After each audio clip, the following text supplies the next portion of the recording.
Today's show is a recap of last week, which ended on the 15th of May 2020, and some of the crazy trading that occurred, and then a preview of the coming week.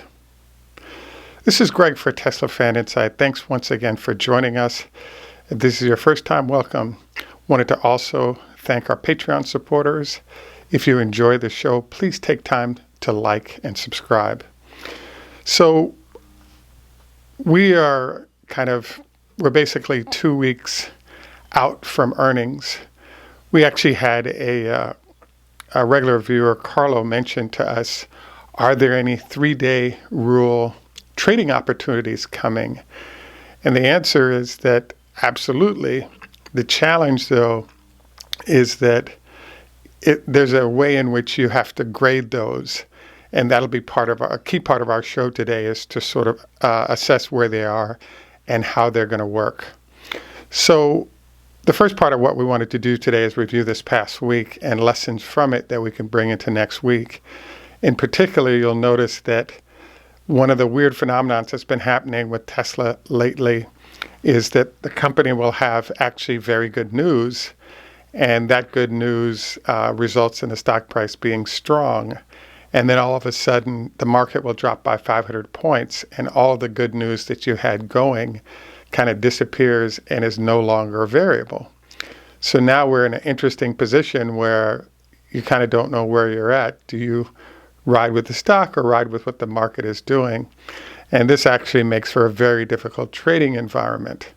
So this really highlights why it is that major company news from a company like Tesla can actually supersede a down market, because people are scared and running away, but they quickly return to quality names. An example being, keep an eye on Shopify and watch their stock price even when markets are down. They're down lower than other folks, and then they spring back into new highs just after it's determined that the coast is clear.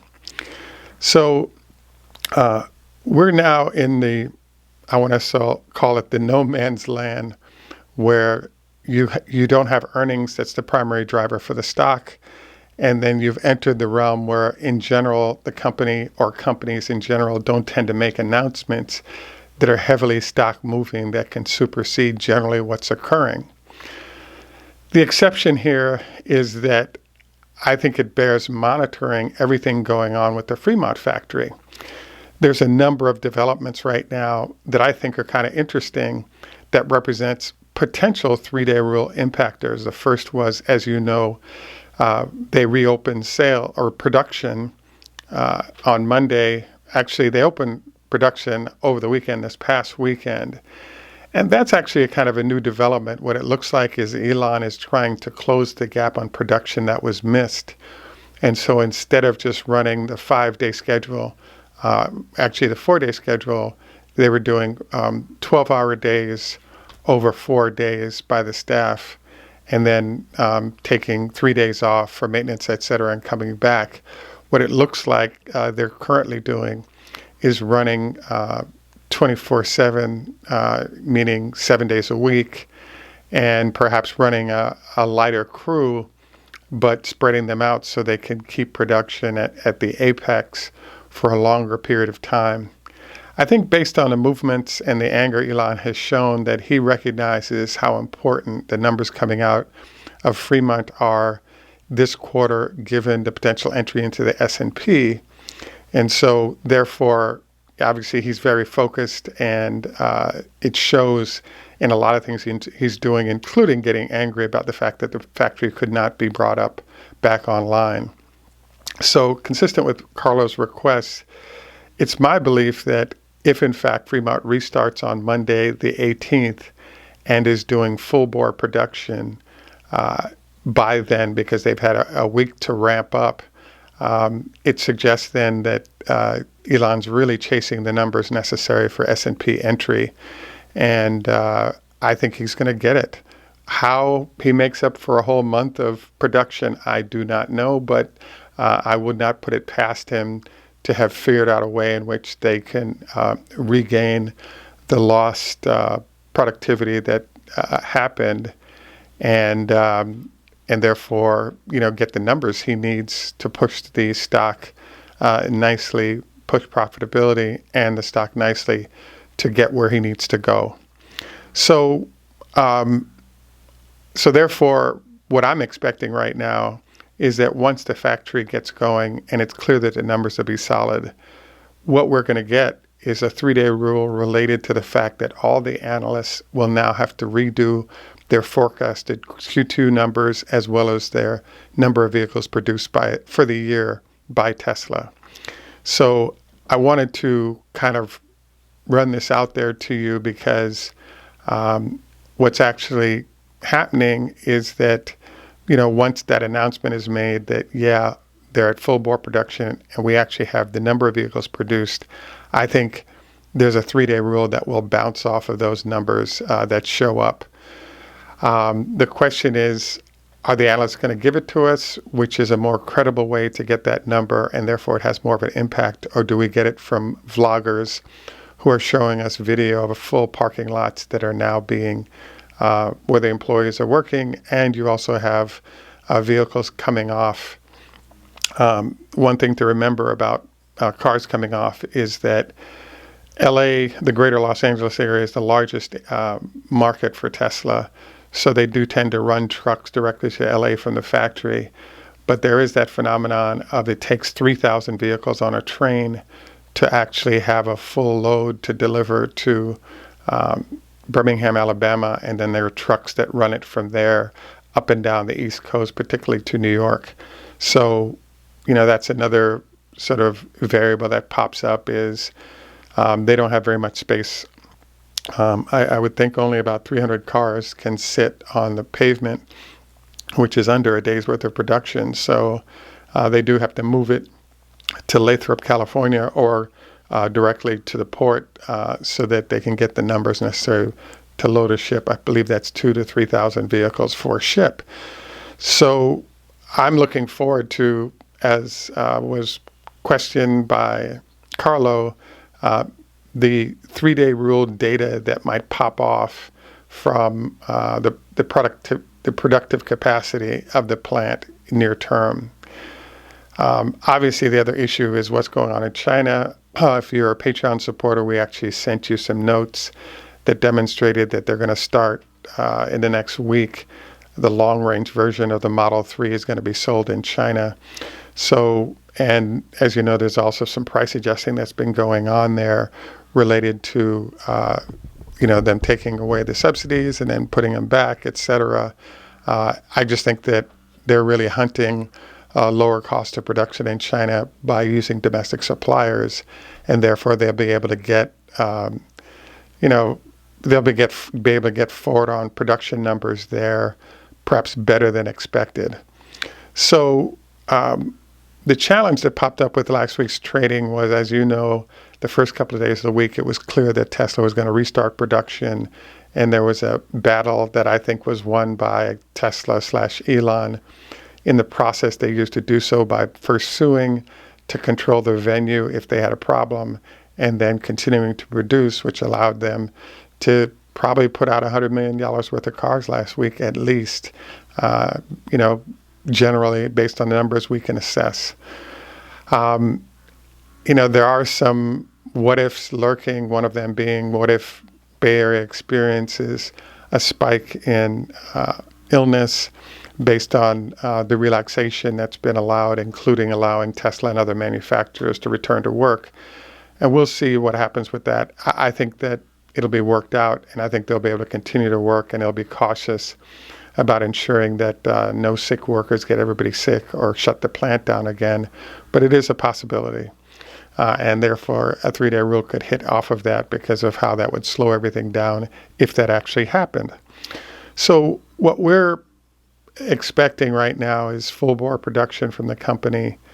Last week's circumstance is an illustration of the challenge that pops up. In fact, the last 2 weeks in which we saw really good news from Tesla, and all of a sudden Mr. Einhorn made his comment, and then Elon came in, and that slammed the stock south.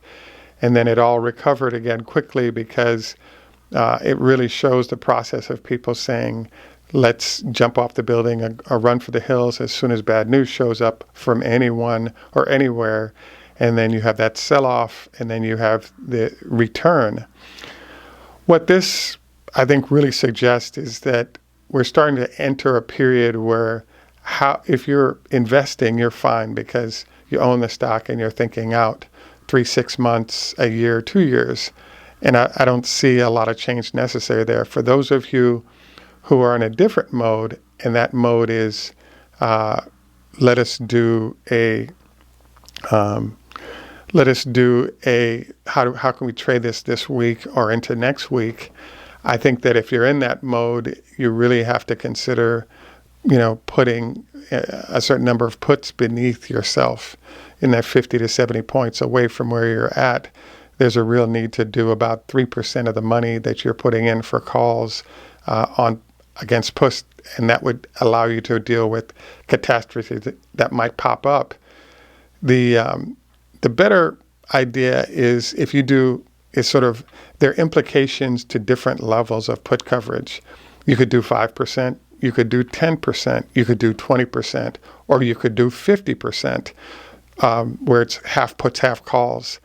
The challenge that everybody, I'm sure, is aware of is the fact that the more puts you purchase, your break even on the call side has to be more of a stock price move to cover it.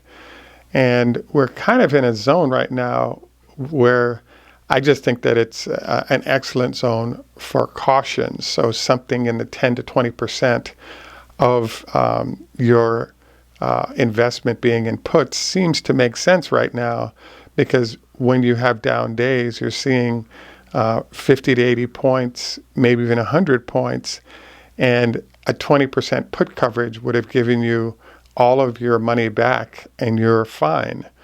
The 5 or 10% is kind of painful because you get some money back, but you're still losing a lot.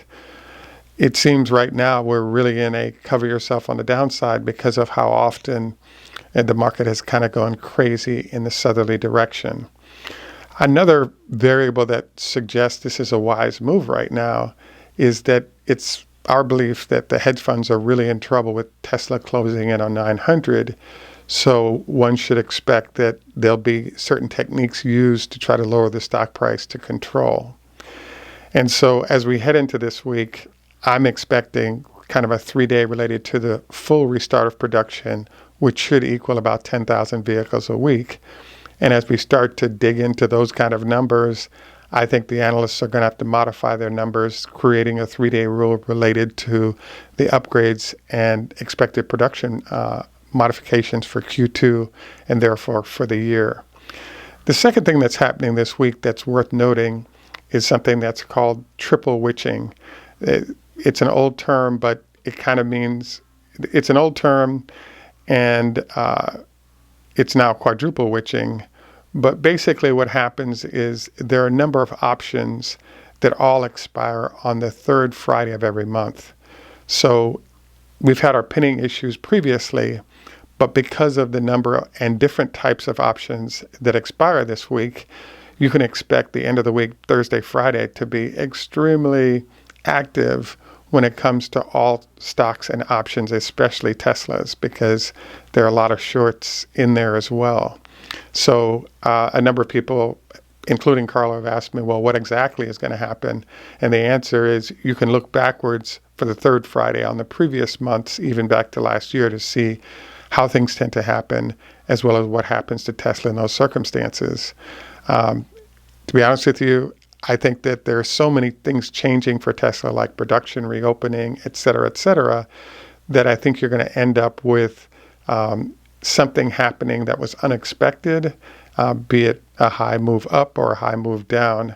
I'm generally positive on the stock right now because I believe that Elon is going to get it done in terms of the production necessary to get this whole thing into the S&P. And this actually brings up an interesting point, which is, there are a lot of people that are working hard to sort of deduce how to trade the market and make money in the short term. But I really think this is the time to sort of split your portfolio between longer term and short term. So out into Junes and July right now really makes sense because there's so much powerful news related to the entry into the S&P that rides Tesla into the longer horizon. And there's less risk because you're using time as a hedge. So I just think that it's a good idea to try to get the short-term dollars if they're available. But writing puts or calls out a couple of weeks, a month, requires more capital, but it allows you to hedge yourself against some of the short-term challenges that can pop up that we saw this week. So my expectation for this week is, as we've seen, Monday and Tuesdays tend to be positive for Tesla. I think the reopening of the plant will contribute to that positivity, and all the cars rolling out and being delivered will be part of that positivity. What I then see happening as we exit the week is completely unknown. I think that it could be way up or way down or sideways. All three are possibilities unless the company chooses to say something or there's new data that would drive it significantly. The one new data point that I'm kind of expecting that creates its own 3-day rule is at least more than one analyst coming forward and saying, hey, Tesla's doing well. Stock is worth purchasing here. So we look forward to sort of keeping you abreast of what's going on. In general, it looks like an environment where to not have a 10 to 20% of invested hedge on what you're doing is a wise move. And the last couple of weeks are illustrations as to why you want to do that. The big challenge, though, is that it takes more time for you to make up for the cost of that in the rising value of calls. So it can be painful to, get into that 10 to 20% put range. But what's been happening illustrates the point of that prudence requires that you do that or go way out so that you can use time as a hedge instead of having to purchase those. But now you're in something that's more costly. You can buy fewer units, but it is a wiser move to go for it with. At any rate, I want to thank you for taking time out to join us today for our sort of pre-week review.